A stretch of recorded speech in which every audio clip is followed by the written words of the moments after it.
PNR to, ako ng PNR to eh. Ano lang tayo dito? Nakikigamit lang.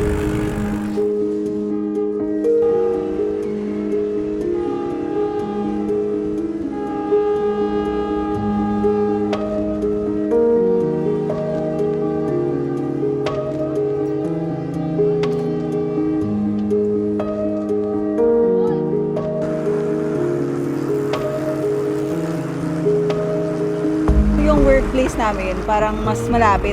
Kumbaga, mas malapit siya kung tatahakin mo siya ng galing dito. So, mas mabilis yung transportation po namin pag nandito kami.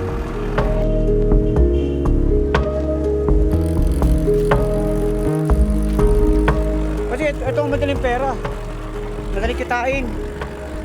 Kesa mga hold up pa dyan. Ito na kasi mga anak buhay namin.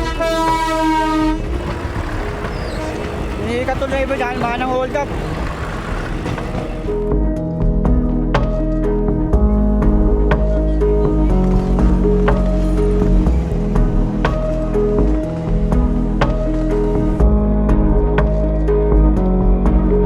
Oo naman.